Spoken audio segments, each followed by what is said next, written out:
Good morning, dear students. Welcome to our online English class. Open your books, Oxford Modern English, Book 1, Unit number 8, Lesson number 2. Now we are 6. Now we are 6 जैसे आपके title से show हो रहा है कि अब हम 6 के हैं, यानी कि 6 ईयर्स के हैं। ये बच्चों की एज की बात हो रही है। ये बच्ची सिंग कर रही है कि अब मैं 6 ईयर्स की हूँ। फर्स्ट ऑफ ऑल हम वर्ड्स टू नो को अंडरस्टैंड करेंगे। फॉरएवर हमेशा, ऑलवेज। हार्डली बमुश्किल होता है, नॉट मच ज़्यादा नहीं।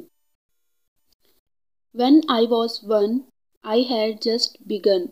जब मैं 1 साल की थी तो मैं सिर्फ शुरू हुई थी। When I was 2, I was nearly new. जब मैं 2 साल की थी तो मैं बिल्कुल न्यू थी, यानी कि बिल्कुल नई थी इस वर्ल्ड में, इस दुनिया में। When I was 3, I was hardly me. जब मैं 3 साल की थी तो मैं बहुत ज़्यादा नहीं थी, मतलब कि मैं बामुश्किल मैं ही थी। When I was 4, I was not much more. जब मैं 4 साल की थी तो मैं बहुत ज़्यादा नहीं थी, यानी कि ना ही ज़्यादा चालाक होशियार थी और ना ही ज़्यादा ज़हीन थी। When I was 5, I was just alive. जब मैं 5 साल की थी तो मैं सिर्फ जिंदा थी। अलाइव होता है जिंदा होना।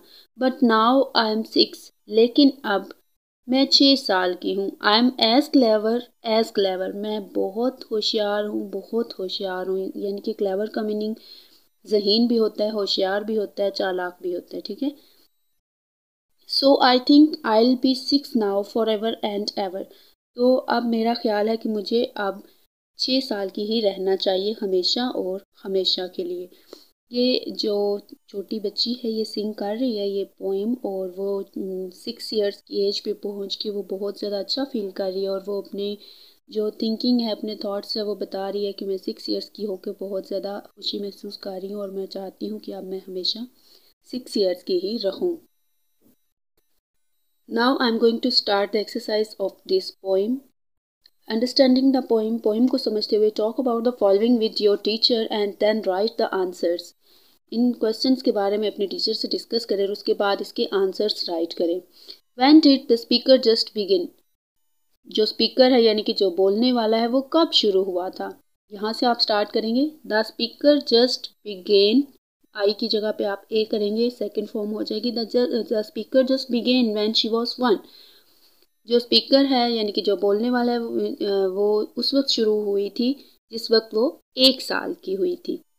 When did the speaker become nearly new? और जो स्पीकर था वो nearly new कब हुआ था, यानी कि वो बिल्कुल नया कब था? इसका आंसर मैंने यहाँ पे राइट किया आपके लिए। When she was 2 years old. ठीक है, the speaker became nearly new। उसके बाद आप यहाँ से लिखेंगे when she was 2 years old. Speaker उस वक्त बिल्कुल नई थी जब वो 2 साल की हुई थी। What happened when the speaker became 6? जब जो स्पीकर है, जो बोलने वाली है, वो 6 साल की हुई तो उस वक्त क्या हुआ था? इसका आंसर है she became clever when she was 6। जब वो 6 साल की हुई थी तो वो बहुत ज़्यादा होशियार हो गई थी, यानी कि ज़हीन, होशियार, चालाक आप कह सकते हैं। क्लेवर की मीनिंग्स यही होती हैं। तो वो बहुत ज़्यादा ज़हीन हो गई थी, बहुत ज़्यादा होशियार हो गई थी। What happened when the speaker, ये हो गया answer. Do you think the speaker likes being 6? क्या आपका ख्याल है कि स्पीकर जो है उसको 6 साल का होना पसंद है? इधर आप लिखेंगे yes, she thinks that it's the perfect age and she wants to be 6 forever. हाँ, क्योंकि वो समझती है, वो सोचती है कि ये जो है वो बहुत अच्छी एज है कि और वो हमेशा हमेशा के लिए 6 साल की रहना चाहती है। ठीक है, ये आप यहाँ पे राइट करेंगे, आपको नज़र आ रहा है ये। Because she thinks that it is the perfect age and she wants to be 6 forever. Next is discuss this words in the class and use them in sentences. इन अल्फाज को क्लास में डिस्कस करें, उसके बाद इनके सेंटेंसेस बनाएं। Nearly होता है यानी कि करीब होना, यानी कि जल्दी होने वाला। My homework is nearly complete. मेरा होमवर्क जल्द ही यानी कि मुकम्मल होने के करीब है। जस्ट का मतलब होता है अभी भी होता है और सिर्फ भी होता है। इसका meaning I just arrived home, मैं अभी घर आया हूँ। I can hardly understand you, मैं बामुश्किल आपको समझ पा रहा हूँ। हार्डली का मतलब होता है बामुश्किल। मच ज़्यादा होता है। I like my school too much, मैं अपने स्कूल को बहुत ज़्यादा पसंद करती हूँ। ये आपने भी ऐसे ही लिख लेने हैं अपनी बुक पे और उसके बाद नोटबुक पे नोट करने हैं। Working with words, find rhyming words in the poem to put the blanks below. ये ब्लैंक्स में आपने राइमिंग वर्ड्स जो हैं वो पोएम में से सर्च करके राइट करने हैं। मैंने आपके लिए राइट किए हैं, आप भी ऐसे ही राइट करें। Do, grew, two, blink, wink, think, four, store, more, fun, run, one. Next is your activity and you will have to complete this with the help of your teacher in your classroom. ये दोनों आपकी activities हैं, ये आपने classroom में अपनी ma'am की help से जो है वो सॉल्व करनी है। और कुछ स्कूल्स जो हैं वो इनको स्किप भी करवा देते हैं, इसलिए मैं नहीं करवा रही आपको।